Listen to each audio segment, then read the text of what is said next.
Napakahalaga ng pagkikita at pagsasama-sama ng bawat Army News Team Reservist sa CDC Campo. Hindi lang ito para sa pagsasanay, kundi para rin sa pagpapalakas ng kanilang idea about sa pagplano sa news magazine at pakikipag-ugnayan din sa bawat isa.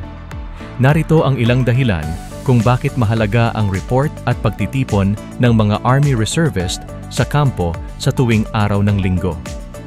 Una, pagpapalakas ng grupo. Ang pagsasama-sama ay nagbibigay ng pagkakataon sa mga reservist na magkakilala ng mas mabuti, magpalitan ng mga karanasan at magbahagi ng mga kwento. Nagpapalakas ito ng kanilang pakikipag-ugnayan at nagbubuo ng malakas na pagkakaisa sa grupo. Pangalawa, pagpapahusay ng pagtutulungan. Sa panahon ng pagsasanay sa kampo ng isip at lakas, natututo ang mga reservist na magtrabaho ng sama-sama bilang isang koponan.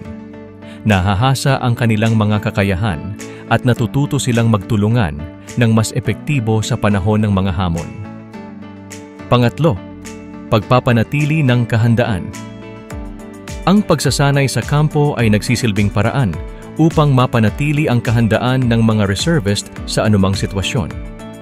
Nakakatulong ito sa pag-refresh ng kanilang mga kasanayan at paghahanda sa mga posibleng pangangailangan sa hinaharap.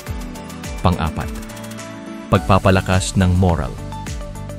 Ang pagtitipon sa kampo ay nagbibigay din ng pagkakataon sa mga reservist na makapagpahinga at makapag-enjoy kasama ang kanilang mga kasamahan.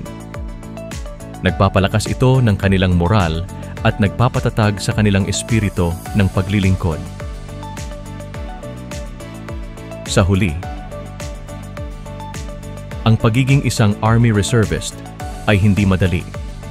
Ang kanilang pagiging handang iwanan pansamantala ang kanilang mga pamilya para magsilbi sa bayan ay isang tunay na tanda ng dedikasyon at pagmamahal sa grupo at sa piniling pinasok na desisyon. Ang kanilang pagsasama-sama sa kampo ay isang mahalagang bahagi ng kanilang pagsasanay at paghahanda para sa kanilang mahalagang tungkulin. Thanks God. Mabuhay. Ang Army Reservist News Team. God bless.